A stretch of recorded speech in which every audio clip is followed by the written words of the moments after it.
여러분 안녕하세요. 오늘도 우리 애지연 온라인 주일 예배 참석한 여러분들 감사드리며 환영합니다.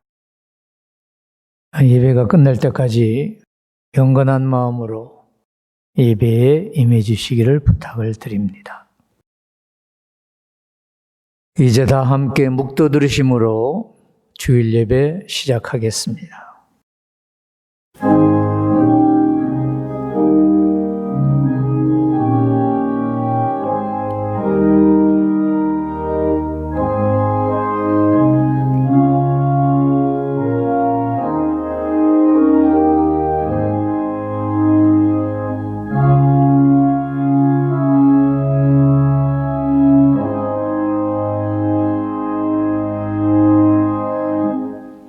존귀와 찬양을 받으시기에 합당하신 하나님,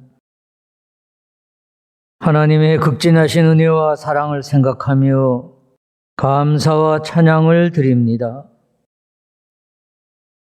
지난 한 주간도 세상에 꾸준 일이 많았지만은 저희들을 지켜주시고 오늘 거룩한 성의를 당하여 주님 앞으로 인도하여 주심을 감사드립니다.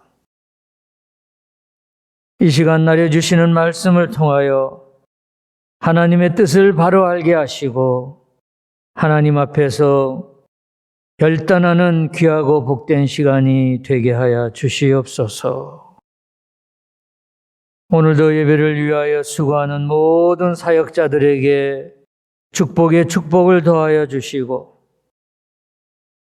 예배가 끝날 때까지 성부, 성자, 성령 삼위일체 되시는 하나님 아버지 홀로 영광 받아 주시옵소서. 이 모든 말씀 예수님 이름으로 감사드리며 기도드렸습니다. 아멘.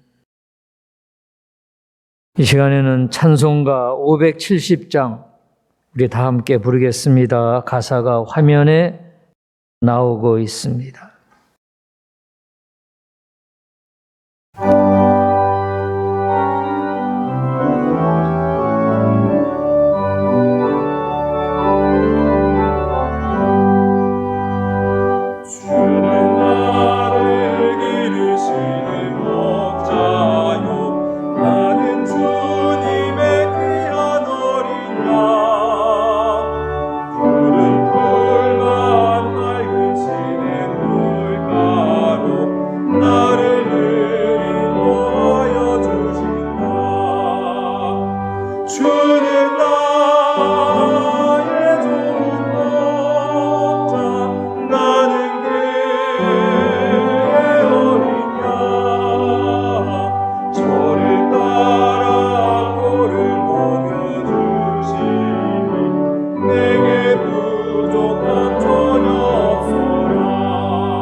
성시교독 교독문 9번이 되겠습니다.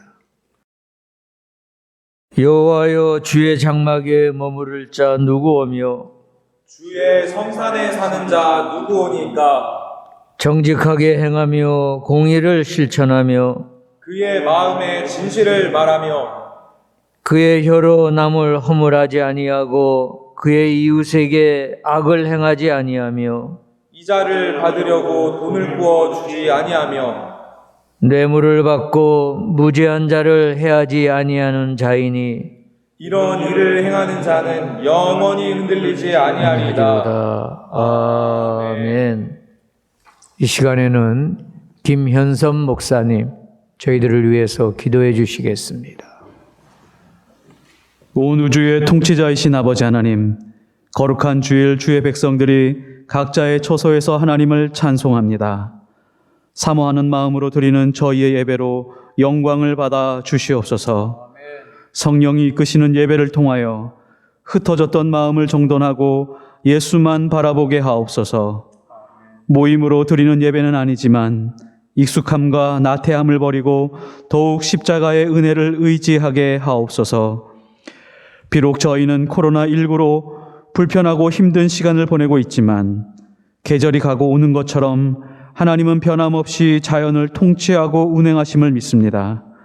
우리나라와 민족을 향한 섭리도 세밀하게 이루고 계심을 또한 믿고 의지합니다. 현재 우리나라는 세계에서 뛰어난 민족이 되었지만 남과 북은 여전히 대치 상태이고 정치는 좌로 우로 나뉘어 있으며 경제는 양극화가 심화되고 있습니다. 이런 시기에 세상을 더 잘 섬기고 헌신해야 할 교회들은 중심을 잡지 못하고 우왕좌왕하며 신뢰를 잃어가고 있습니다. 그리스도인들이 그리고 교회들이 하나님 앞에 엎드려 진노 중에라도 긍휼을 구하게 하옵소서. 하나님의 통치와 역사를 갈구하게 하옵소서. 그리하여 하나님께 붙들린 바 되게 하시고 절망과 좌절 속에 있는 세상 사람들을 복음으로 위로하는 그리스도인들 되게 하옵소서. 우리의 필요를 채워주시는 아버지 하나님, 대양재단의 사업체들과 교육기관들에게 은혜를 베풀어 주시옵소서. 이 땅에 높은 사명이 있어서 대학과 학교를 세우시고 하늘의 부르심이 있어서 각자의 위치에서 일하고 있습니다. 어떤 자리에 있든지 하나님의 영광을 위하여 일하게 하옵소서. 하나님을 두려워하고 주의 계명에 순복하는 자들이 더 많아지게 하시옵고 큰 풍파에도 흔들리지 않으며 기도와 말씀 위에 세워지는 모든 기관들이 되게 하옵소서. 재단의 중심에 애지연 교회를 세우셨사오니 예배를 통하여 말씀이 선포될 때에 메마른 영혼들이 살아나게 하옵시고 말씀에 다스림 받는 주의 백성들이 다 되게 하옵소서. 오늘도 선포되는 생명의 말씀으로 은혜를 누리기 원하오며 예수 그리스도의 이름으로 간절히 기도드리옵나이다. 아멘.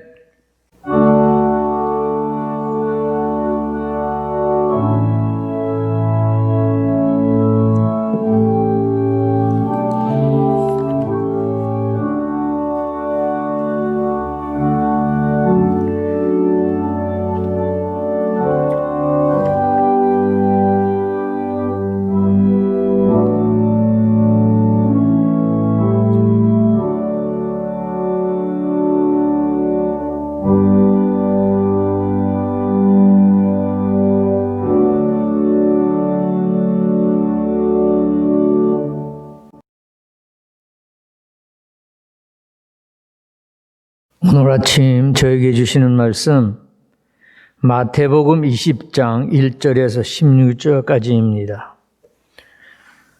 좀 길지만은 우리 한 절씩 나누어 교독하시겠습니다. 화면에 나오고 있습니다.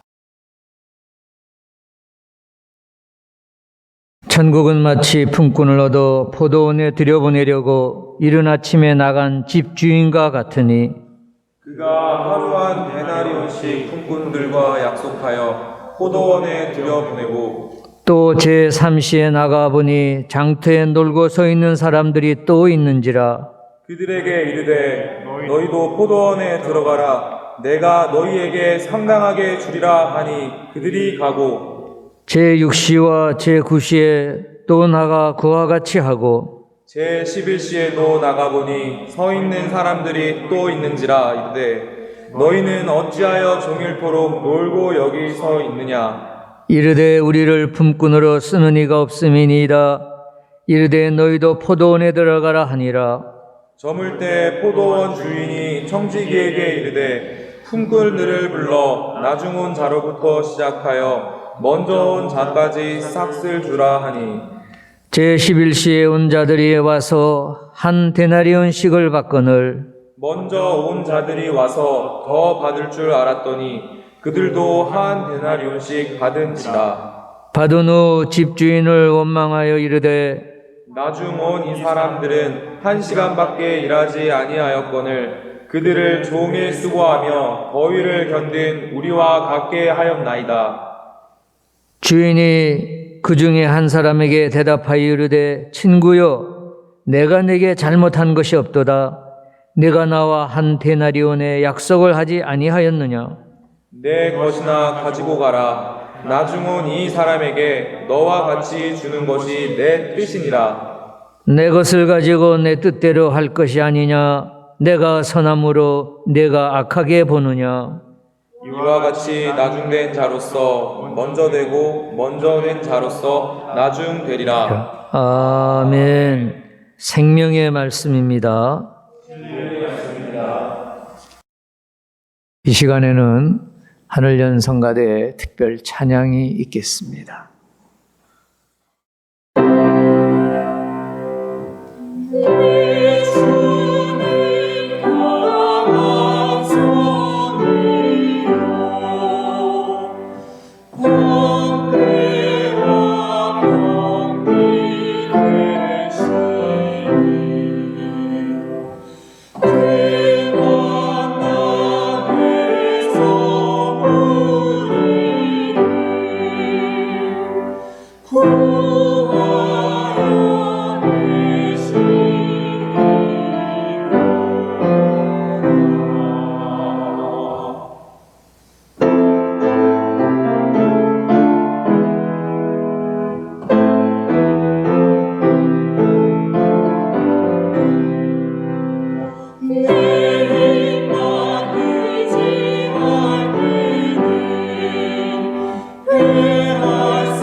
비유는 흔히 먼저 된 자와 나중된 자의 비유로 알려져 있습니다. 16절에 나중된 자로서 먼저 되고 먼저 된 자로서 나중되리라는 구절에서 이런 제목이 따라 붙었습니다. 그런데 원문의 충실한 표현은 꼴찌가 첫째가 되고 첫째가 꼴찌가 될 것이라는 의미입니다. 영어로는 The first will be the last. The last will be the first. 입니다. 비교급이 아니어서 교훈의 정도가 더욱 강화된 느낌입니다. 예수님께서 천국에 관한 비유를 사복음서에서 여러 번 말씀하셨는데 이 포도원 비유는 마태복음에만 있습니다. 유대인들이 자기들이 첫째인 줄 알고 가졌던 민족적 교만을 책망하기 위하여 유대인들을 상대로 쓰여진 마태복음서에만 이 비유가 담겨 있는 것으로도 볼 수가 있습니다. 꼴찌가 첫째가 되고 첫째가 꼴찌가 될 것이라는 이 진리를 설명하기 위해서 예수님께서는 포도원 농사 얘기를 하십니다. 유대 땅엔 포도원이 많은 것이 특징입니다. 포도 농사는 이스라엘 나라의 주요 농산물이었습니다. 본문에 나타난 포도원 비유는 포도원의 농번기에 일어난 일입니다. 한 포도원 주인이 농번기 어느 날 아침 일꾼을 처음에는 적게 데려갔다가 나중에 모자라서 다시 인력시장에서 일꾼들을 구해서 데리고 왔습니다. 그런데 저녁에 일을 다 끝내고 일당을 지불하려 할 때 문제가 생겼습니다.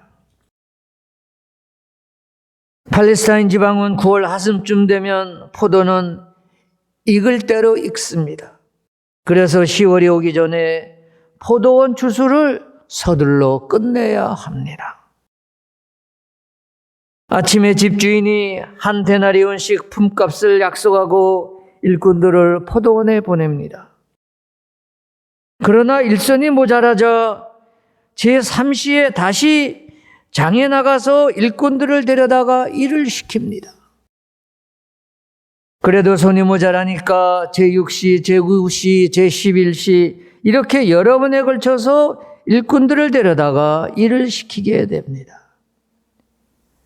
당시에는 오전 6시부터 오후 6시까지를 4등분 하였습니다. 일을 다 마치고 난 다음에 주인이 일꾼들에게 일당을 지불할 때 맨 먼저 아침 일찍부터 와서 일을 한 일꾼이 불평을 했습니다. 불평한 이유는 이해가 됩니다. 나중에 불려온 일용직 일꾼도 아침부터 일한 자기와 똑같이 일당을 받으니까 어떻게 이러한 차별 대우를 하느냐는 것입니다. 요즘식으로 말하면 소위 인권유린으로 보상 정의를 제기한 것입니다. 그런데 주인의 반응은 내가 처음에 나하고 계약을 할 때 하루 종일 일하면 한 데나리온을 받기로 하지 않았느냐입니다. 한 데나리온이란 당시 유대 사람들이 사용하던 금전의 단위였습니다. 한 데나리온이 노동자의 하루 품삯이라고 하니까 오늘날 노동자가 하루 10만 원 정도 번다고 하면 10만 원 정도 되는 일당을 모두에게 약속한 것으로 볼 수가 있습니다. 그런데 아침 일찍 온 일꾼은 10만 원으로 만족해야 할 터인데 늦게 온 사람과 똑같이 받은 것에 대해서 불평을 한 것입니다. 여기까지가 비유의 스토리입니다. 자, 그러면 예수님께서 이 비유에서 가르치시는 교훈은 무엇인가? 두 가지를 찾아서 함께 은혜를 구하도록 하겠습니다. 첫째로 예수님은 업적 의식을 책망하십니다. 업적을 가장하거나 자랑하지 말라는 교훈입니다. 주님께서 제자들에게 이 비유를 주신 배경을 살펴보겠습니다. 이 본문 바로 앞장인 10장에서 돈만 의지하는 부자가 천국 가기가 어렵다는 말씀을 예수님이 하시자 베드로가 말하기를 보소서 주님이시여 나는 모든 것을 버리고 주님을 쫓았나이다. 나는 돈보다도 주님을 사랑하나이다. 보소서 주님을 위해서 나는 얼마나 많은 희생을 하였습니까? 이렇게 자기의 업적을 자랑했습니다. 베드로의 이런 말을 들은 다른 제자들은 마음이 상했습니다. 20장 20절 21절을 보면은 주님은 베드로, 요한, 야고보 이 세 제자를 특별히 사랑하셨습니다. 그런데 베드로만이 자기가 주님을 제일 잘 섬기는 양 자랑을 하자 다른 두 제자는 마음이 불쾌했습니다. 주님을 위해서 수고하는 사역은 다 마찬가지인데 베드로가 지나치게 자기 공로를 자랑하는 것을 보고 자신들도 주님의 사랑을 더 많이 받고 싶은 충동을 억제할 수 없었습니다. 이런 것을 보면 주님의 제자들도 주님을 따르면서 무엇을 주님께서 얻을 것인가에 관심이 많았던 것 같습니다. 내가 이만큼 했으니까 주님이 내게 무엇을 주어야 되지 않느냐 하는 생각이 강했던 것 같습니다. 업적주의라고 할까요? 공로주의라고 할까요?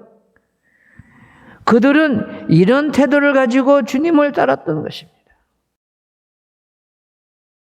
한 번은 베드로가 무슨 말까지 했느냐면 마태복음 26장 33절입니다. 모두 주를 버릴지라도 나는 결코 버리지 않겠나이다. 고 했습니다. 나는 결코 주님을 버리지 않고 끝까지 따르겠나이다 하면서 자신을 과신하는 말을 했습니다. 얼마나 자신만만한 자기 자랑입니까? 그런데 이것은 사탄의 말이었습니다. 나중에 베드로는 어떻게 됩니까? 예수님을 3번이나 부인하는 잘못을 범하게 됩니다. 오늘날도 주님의 자녀라는 사람들 중에 이러한 업적주의나 지나친 공로의식에 사로잡힌 자를 볼 수가 있습니다. 그렇지요. 예를 들어 내가 이 교회 창립 멤버인데 내가 이만큼 교회에 헌금했는데 나를 알아주지 아니해? 이렇게 자기 자신의 수고를 거론하면서 자기 자랑을 드러놓습니다. 그런데 문제는 그때부터 사탄의 위험에 빠져들기 시작합니다. 사랑하는 애지연 성도 여러분, 꼴찌가 첫째가 되고 첫째가 꼴찌가 될 것이라는 구조를 늘 기억하시면서 자신을 살피시기를 바랍니다. 주님께서는 무엇이라고 말씀하셨습니까? 누가복음 17장 10절을 읽겠습니다. 이와 같이 너희도 명령받은 것을 다 행한 후에 이르기를 우리는 무익한 종이라. 우리가 하여야 할 일을 할 것뿐이라. 할지니라 하였음. 일을 하고 나서 무슨 칭찬이나 대접을 요구하기보다는 나는 무익한 종입니다. 나는 할 일을 했을 뿐 자랑할 것이 없습니다. 이렇게 고백하라는 것입니다. 여러분, 사람은 몰라도 주님은 다 알고 계십니다. 사람들이 알아주지 아니해도 주님은 알고 인정하십니다. 그러므로 만약에 내가 스스로 1등이라고 나서서 처세하면 1등이 아니라 꼴등이 될 수 있음을 조심하여야 합니다.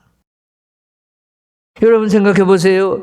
주님을 3년 동안이나 따라다녔던 제자들도 자기 자랑을 하다가 사탄의 시험에 들었다면 오늘날도 성직자도 평신도 지도자도 일반 평신도도 자신의 업적을 지나치게 자랑한다면 시험을 피할 수가 없을 것입니다.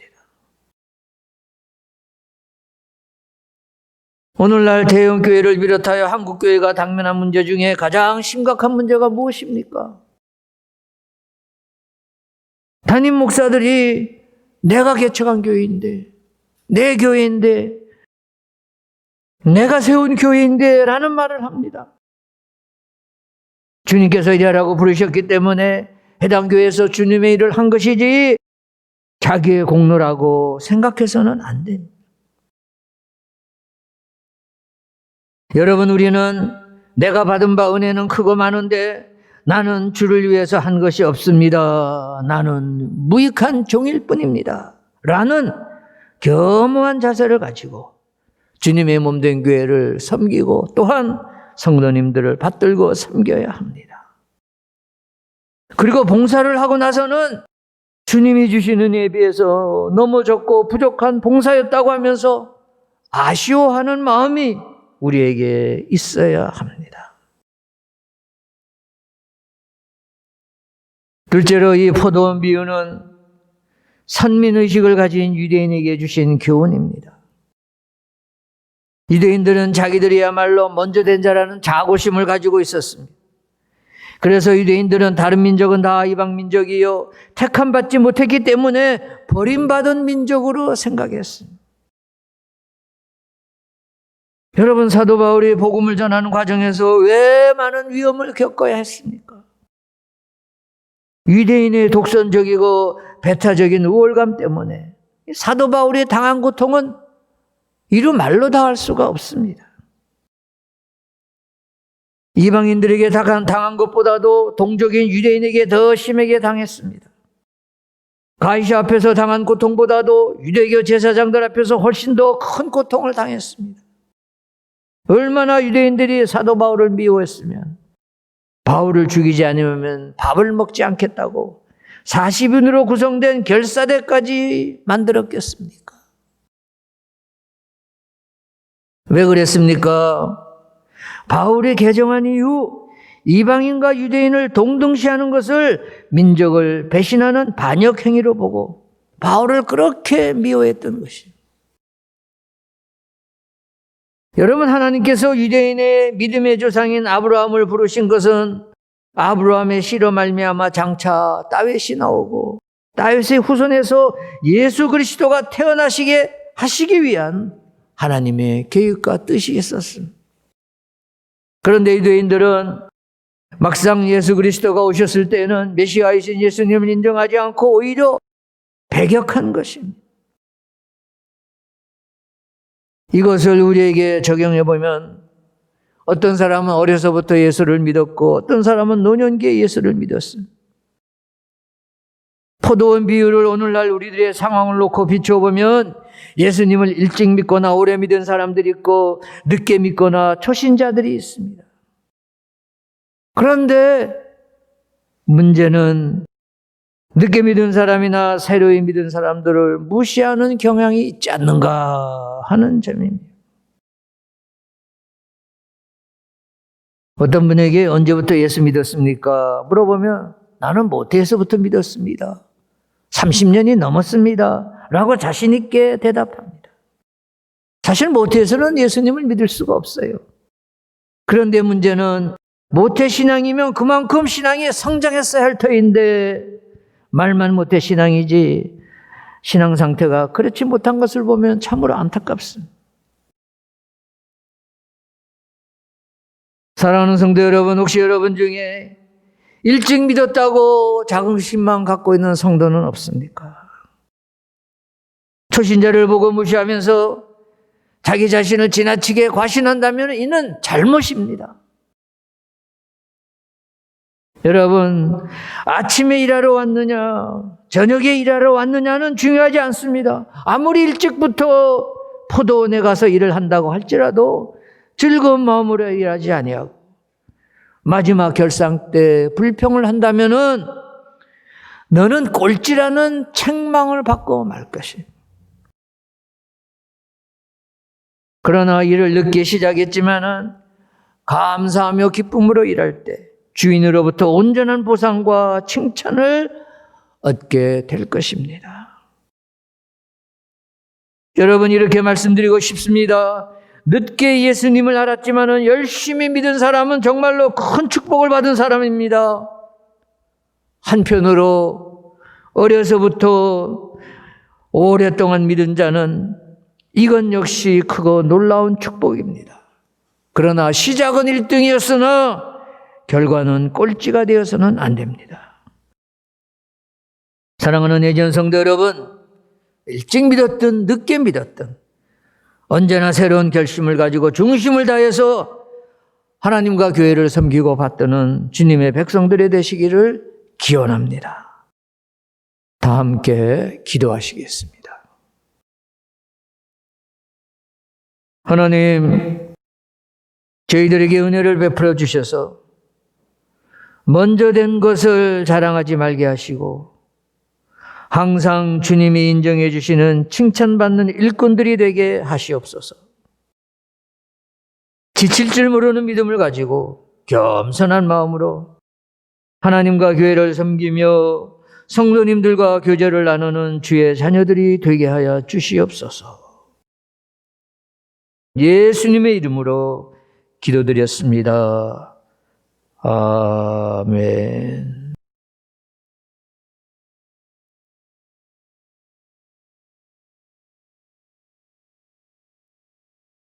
환영 및 광고의 시간입니다. 오늘도 온라인 주일 예배 참석하신 성도님 여러분 환영하며 감사드립니다. 온라인 영상 링크는 주일 오전 9시 30분에 메시지 드리고 있습니다.